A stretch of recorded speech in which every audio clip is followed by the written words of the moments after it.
Thank you for listening to the Gateway to the Rockies podcast from Visit Aurora. From the rafters of the Stanley Marketplace, this is the show dedicated to telling the stories of Aurora, Colorado. Hi there, I'm Dave, the Senior Marketing Manager for Visit Aurora. Poonam Moore is the owner of Poonam's by Design, an interior design firm that offers beautiful home remodeling and home design services. Based in the Southlands Lifestyle Center in Aurora, she's also the co-star of Rico To The Rescue on HGTV. Is co-star apropos? I would say, my husband would say, yes. I'm the designer, featured designer, basically, and remodeler on the show. She's humble too. Your husband, Everett's here. Everett, it's great to meet you as well. Thank you for taking the time. You've been an established, successful business person for years, and now there's this influx of attention. How has your life changed over the last few months in particular? Well, we've gotten slightly busier. Yeah, I bet. And basically just trying to juggle what we already were doing, plus now added clients, which are coming in then from this TV show and recording and filming and all the other stuff that kind of gets thrown in now into the mix. I've got a million questions about the show, but First I want to talk about you specifically. You were born in the Fiji Islands. Yes. You were raised in California. Yes. Your passion for design, though, started when you were young. What was your earliest memory that kind of cemented that this is what you wanted to do? Well, my mom says I was constantly decorating and changing things around in the house, and I was only maybe 11.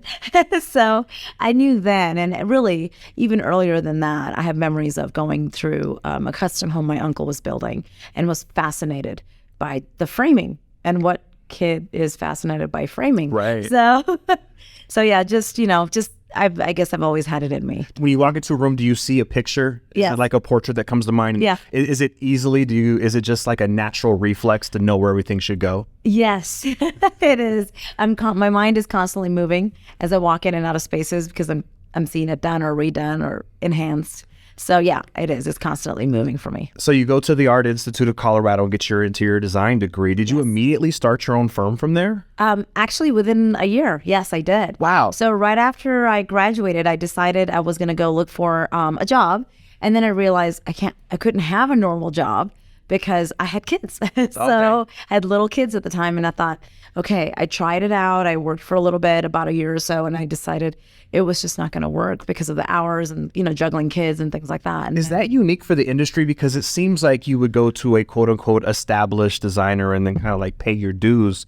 But you went straight, I own my own thing. Yes. I imagine the learning curve on that must have been quite steep. Yes, it is. It is. You make a lot of mistakes. Yeah. I had a lot of good mentors at the time too. Yeah. But you just have to kind of have the courage, right, to take what you know, be ready to learn. And really, in this industry, it never stops. Right. Codes constantly change. Trends constantly change. There's just something new and fresh.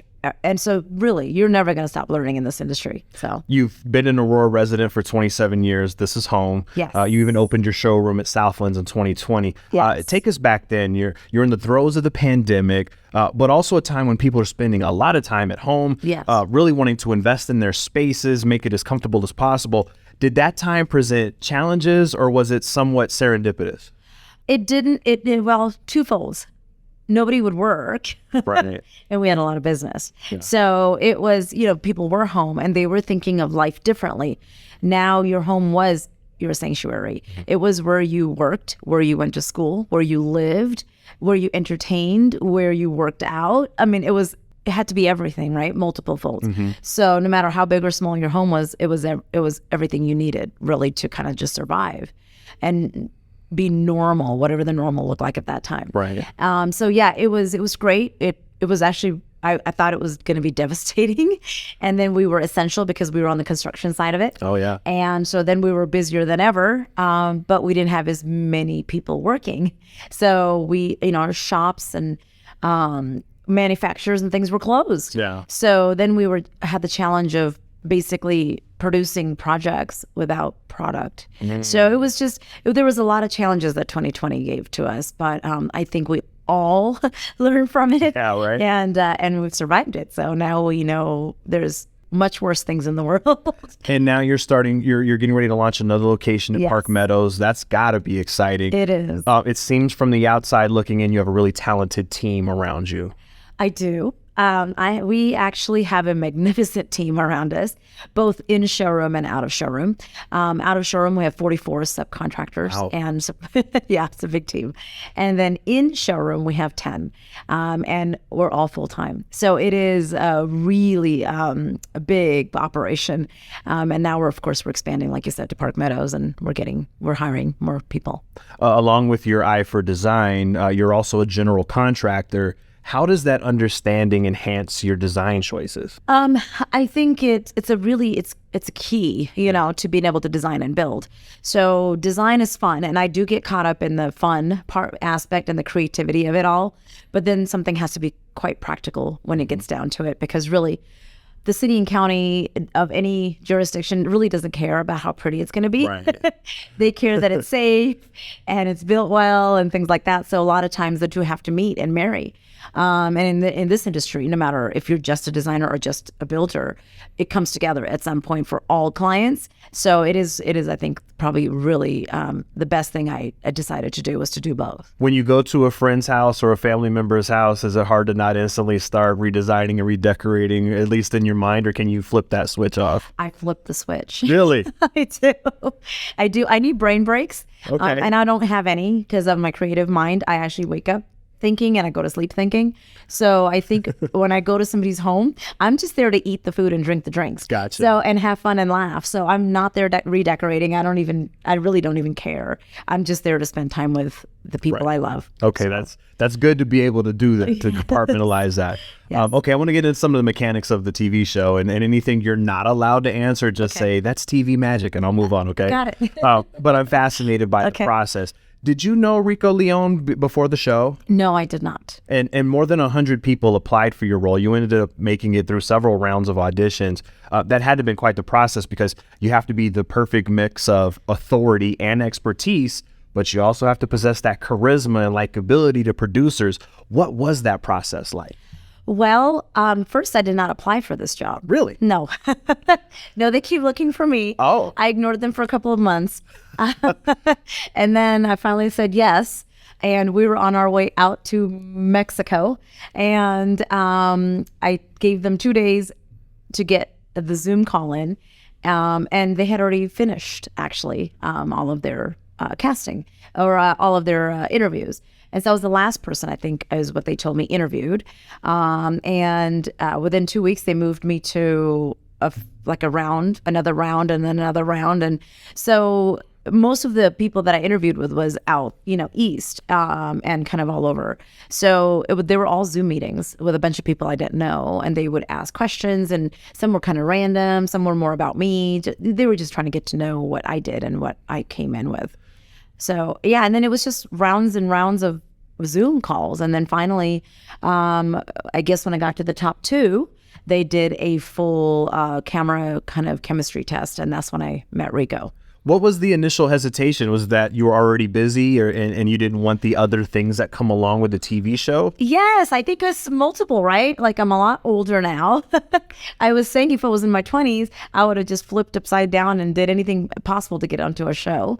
Even in my 30s, I just kind of gave up on on any of those ideas because we were trying to grow our business. Right. And then when you get into your 40s, you're kind of past that. And I now was, because we actually live a great life. We have a great business that's thriving. We were already committed to doing Park Meadows at the time. And so there was just a lot already going on, and everything was going really beautifully. So I didn't want to add anything to it that would add stress and pressure to my team as well. When I make this decision, it's a team decision, and everybody's impacted by it, including, your spouse, your children. Everybody gets impacted by this. Homeowners apply to be on the show. Do you sit with producers to decide who will be featured? And if so, what are you looking for in the criteria? I come in after it's kind of, I come in kind of in the middle. Okay. And I do go out and take a look at the job sites. I do kind of hear the stories and things like that at this point. But the criteria really is for there to be a pretty, it is TV. They want a story. They want a real story. Right. They want real problems that they're addressing. And also, I think they're just looking for just good people and to do something great for good people. The criteria really is that you do have to have some funds left to finish your remodel. And you do want to make sure that things are kind of taken care of with the old contractor. And if it's not, then we do have to kind of handle that a little bit before. It is fascinating when you do have to handle that, though, because it adds a level of conflict and also an understanding that you are there to help people. You know, this isn't a made-up storyline from producers. There's actual people with real things at stake. Exactly. In the first episode, I recall you had a family budgeted $45,000 for the remodel, and once they got from under their awful initial contract to the work you and Rico and the team did, clocked in at over $80,000. How does the money work on the show? Is it treated like a game show? Does the show gift that extra cost, or do homeowners agree and take on that cost? Construction costs homeowners have to agree and take on. Okay. In the first episode, in all episodes, we were really fortunate. Yeah. And we had some amazing people and trades come along and do a lot of really amazing gifting to the families to make that budget. Yeah. So really cabinetry, countertops, tiles, floors, plumbing fixtures, lighting fixtures, all were donated to the families, all of them. And so because of that, they saved $30,000, $40,000, $50,000, some of them. A couple of them saved a couple $100,000 in gifted materials. So really it helped finish these projects out because it was kind of a team effort between everybody involved. You have an obligation to the show to put out a stunning end product, which you always do. But you're also dealing with clients that may not have your same vision. When you sit down with the homeowners, I imagine you listen to their vision, but you as the pro, you have your own ideas. How do you reconcile the two? I think that's just conversation. So most people won't hire an interior designer if they don't want your opinion. Right. So they do have their opinions. They do want certain things to be done. They have some needs lists that they really want to have done, and they have some dreams and visions of certain things, right? And our goal then is to take what they want and then execute it as best as possible practically within budget. And of course, come up with some other ideas that might blow their mind and might be even better than what they came up with themselves. So really, it's really easy to do if you can figure people out and what they want. I think it's almost a gift for designers. Most designers come with that gift, and it's just basically it's like two different people, right? My husband and I have two different opinions on everything. We're opposites, and that's why we attract. And same thing happens with the designer and their client. They're opposites. They're coming with different, things, and then you just kind of marry all of those ideas together. Do you ever have to say to a client, like, shiplap and barn doors is done, we're not doing that anymore? I have said I don't want to do any more shiplap and barn doors ever again in my life. And then I go ahead and put in shiplap and barn doors because it's what they really, really want. And I just warn them, okay. Some of them, at least we're in Colorado and they live on the farms. Right. And they live on fields. Okay. But when you're in Cherry Creek and you're asking for shiplap and barn doors, maybe not so much. You also have to navigate that vision with Rico and Matt and the producers as well. Are you often on the same page, or are there times when you have disagreements? No, I think because we were all at different places, right? So one's coming into rescue, one's coming into design, we're building. There's all these different facets.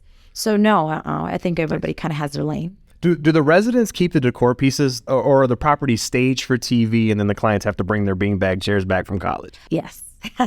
Unless they procure the staging items. Yes. Okay. They have to bring back whatever it is that they had in the home before back into the homes. But you give them inspiration. I imagine many come in and make sure that they're matching the vision that was presented on television. Yes, exactly. I love that the show helps homeowners that have gotten into bad situations with contractors. Is there an episode in particular so far that's your favorite that really brings you a smile? Oh, yes, absolutely. We had some amazing clients, and I think two actually bring smiles to my face the minute I think of them.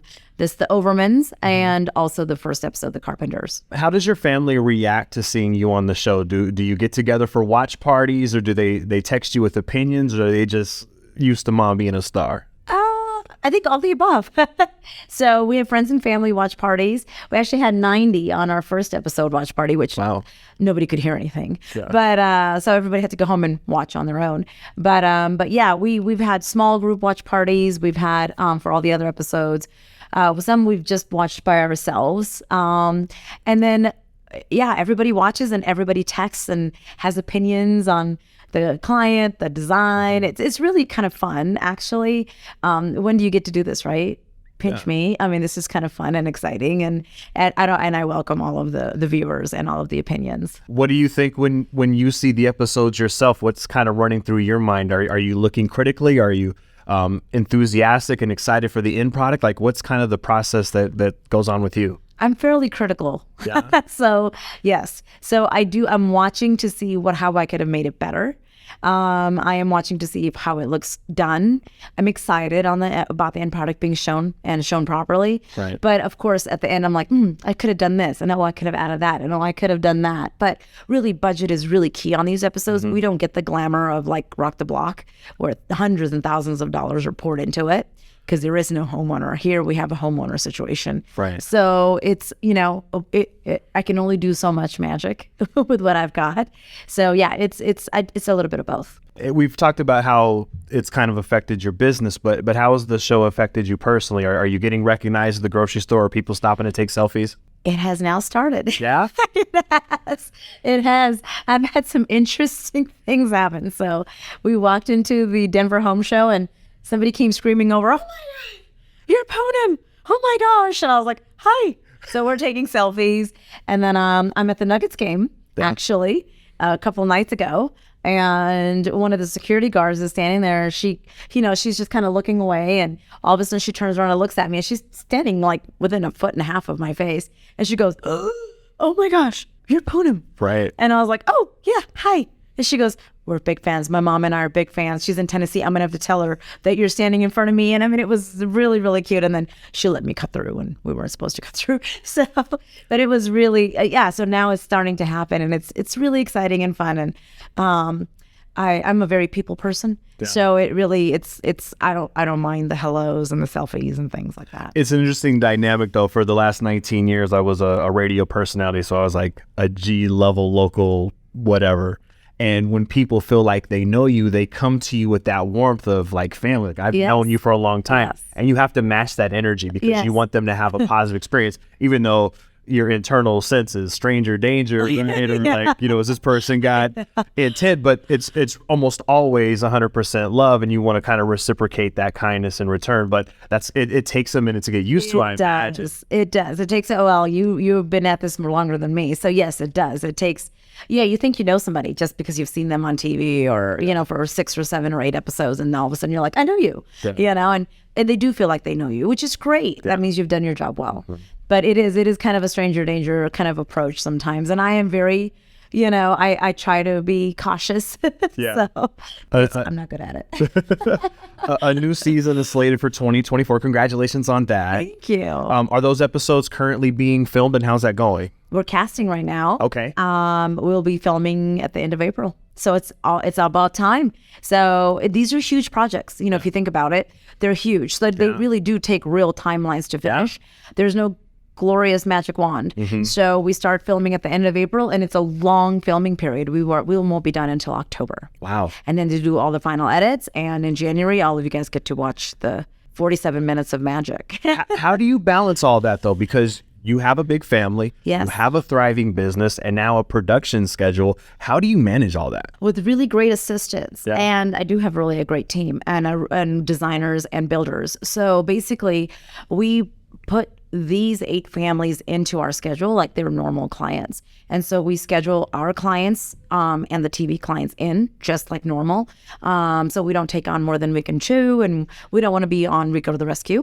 So we want to make sure that we stage everybody out, appropriately, so that our walk-in clients, and private clients also have the same attention that the TV clients are getting. So it's just a matter of time management and just making sure that, everybody is assigned co-designers and assistants. So all of our clients get me, and then get a senior designer, an assistant to the designer, and a bookkeeper, and 2 project managers. Wow. So it's a big team of us, and then we split, and we kind of create a family with it for each family to work with directly. Can you put it in terms that I can easily understand, like how the show has affected interest in your services specifically? I mean, are you getting national calls and requests? Are you seeing like 25%, 50% more interaction than you did before the show? We're seeing more interaction, but I think people are not as much internationally yet, Right. or even nationally as much. It's mostly in social media that we're getting a lot of the interaction, and sometimes phone calls. People are wanting us to fly out and do homes in California and Alabama, and we're not going to California and Alabama. It's just too much. Yeah. But people are very respectful of our time, so they're not bombarding us with weirdness and Frivolous things. Exactly. What's your vision going forward? You have this national platform now. Do you see this as a launching pad, not only for your company, but for your personal brand? Yes, I do. I see this as something a little bit bigger than what we are doing right now. I see this as opportunity now for us to not only grow our brand, but also really to go out there and continue to help people, and really educate them on, design and just the fun part of it all, because it is a very stressful thing for everybody involved. So our goal is to just go out there and, just really help families and do fun things. And, and I think brand growth is just natural. Yeah. I think it's what we do with our power, right? Are we spreading good, or what are we spreading? Are we spreading joy? So I think it's our opportunity to spread our enthusiasm, passion, and joy on, and right now everything's just so negative.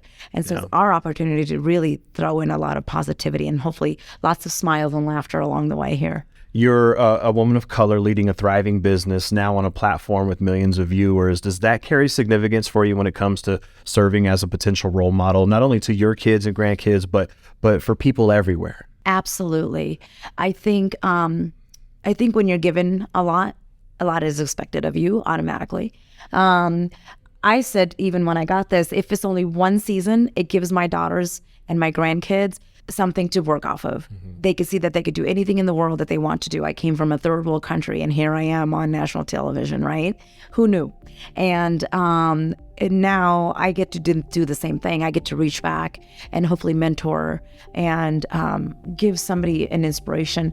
I'm not going to be a perfect role model because I make many, many mistakes, and I will continue to, because that's how we all learn.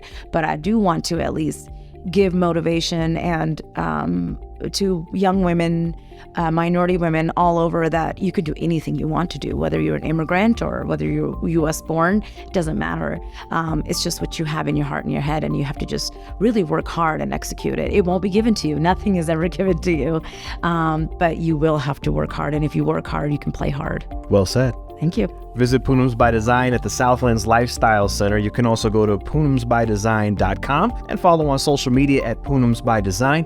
And make sure to catch Poonam on Rico To The Rescue on HGTV. Season 1 is also streaming on Discovery+. Poonam, you're doing such great work. Thank you so much for taking the time. All of Aurora is very proud of you. Thank you, and thank you for having me. Thank you for listening to the Gateway to the Rockies podcast. Visit Aurora is the official destination marketing organization for the city of Aurora, Colorado, and acts as the primary liaison between meeting planners and hotel partners. As Aurora's Convention and Visitors Bureau, Visit Aurora's mission is grounded in showcasing Aurora as a premier destination for meetings, business, and leisure travel. Visit Aurora represents more than 75 plus hotel properties with 13,500 plus guest rooms and more than 1 million square feet of meeting space, including Colorado's largest resort, Gaylord Rockies Resort and Convention Center. As Colorado's third largest city, Aurora is located minutes away from Denver International Airport and showcases mountain views, memorable meeting spaces, and 250 plus international eateries that offer a unique experience for each and every visitor. As the Gateway to the Rockies, Visit Aurora's role in the local community goes beyond marketing the city as a destination. The Visit Aurora team is here to assist you with your Colorado visit, from facilitating your meeting, event, or convention to helping you discover local flavor and attractions. Go beyond the boardroom in Aurora, Colorado. For more, visit us at visitaurora.com.